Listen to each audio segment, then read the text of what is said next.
What's up, YouTube? This is Sean. This is an update on my Chinese quad. Used to be a 110. It is now a 125.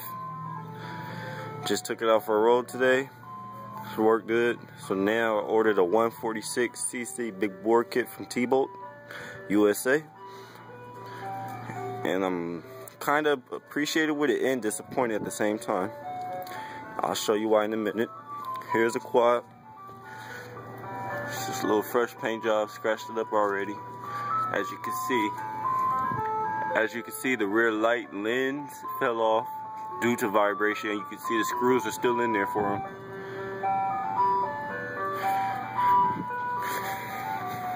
Also, the bolt that holds the wheel on came off. Luckily, my wheel didn't come off. That is the engine right there, the 146. The stock head and all that, stock carburetor. Got the 146 cylinders right there. Kickstart, life end. Here's the front of the bike. As you can see, I shaved the front fenders off right here. I shaved them off. It used to be all right here. I'm turning this bike into a little street bike, a little street fighter. Took the little front bumper off that used to be here. This is just a primer gray frame. It's not painted. These black parts are painted.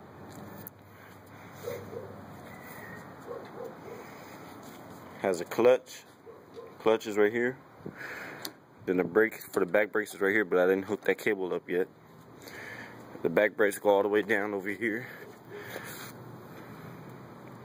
It also has a foot brake too. But I still gotta hook that cable up all the way, run it right here. Connects right there and it pulls it. And it acts as a rear brake. Seats messed up. I actually got this bike for 50 bucks. It came with a 110. I got the 18-tooth sprocket on there. Stock gear shifter. Stock flywheel. As of right now, my motor, I was riding it. I wasn't at high RPM because the chain is too loose for me to ride at high RPM. Right now, as you can see, my motor does not want to turn. It's stuck. I do not know what's the problem. First, I heard rattling noises coming from the head area. Then, all of a sudden, it just started zooming out, fading out. It just stopped. Then I went back to the Kickstarter. The Kickstarter doesn't move either. The whole motor is stuck. If you have any idea what that is, please let me know. I will disassemble this motor probably next week, because I got school this week. Or I might do it after school one day when I come home from school. I have these custom switches with the light up there at the top. It has a light on the switch, and it also has a little LED light right there. Same thing with this side. Switch, then a little LED. Then I have an ignition switch from a universal ignition switch from AutoZone. I'm gonna wire that up. Then I also got this brake. So when you hit the brakes down here, the back light comes on. I'm gonna wire that up. These lights. I'm gonna put a fog light probably down here somewhere.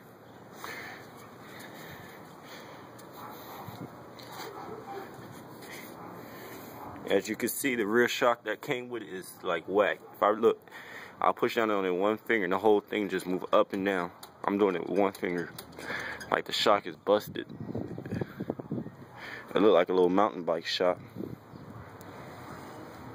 If you have any problems, my bad, excuse me. If you have any ideas what's wrong with my motor, why is it froze up, please let me know ASAP. I think I already know I broke something. But this is a brand new engine. This engine was brand new along with this big bore kit I put on there. This is a stock cylinder, so I'm thinking, is that why the problem it broke? I wired all this up myself, as you can see. It has a cover over here. Y'all thinking this is a bad engine? It's not. It just has a cover that goes over this. I'll go show you guys that right now with my old engine. I took all of it. Okay, here go the old 110cc. I'm gonna put that into this little frame that I got for 30 bucks. That's the old one. It's pretty in good shape. What happened was right here, my chain popped in and cracked the stator plate. What I did was JB weld that back together. Intake. No kickstart. It's a semi-automatic with reverse. So it's reverse, neutral, 1, 2, and 3. Okay, let's open up the little parts drawer. Just so I can show you guys that this engine does have a little case. Here it goes right there. Kind of dropped it a few times. That's why it's all scratched up. But I'm not worried about that. The reason why I have this case off is because my chain kept popping and I have to take the case off just to get to put the chain back on the front sprocket. I also have a new shock that I'm gonna put on it. This one is a way beefier shock.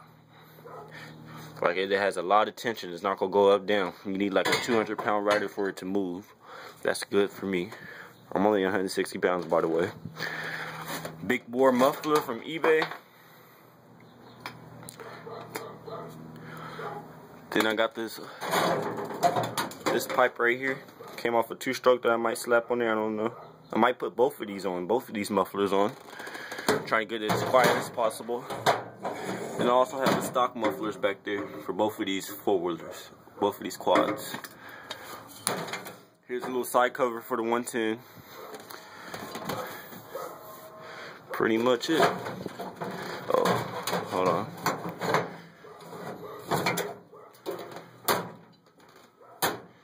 Here go the plastics for this little 110 right here.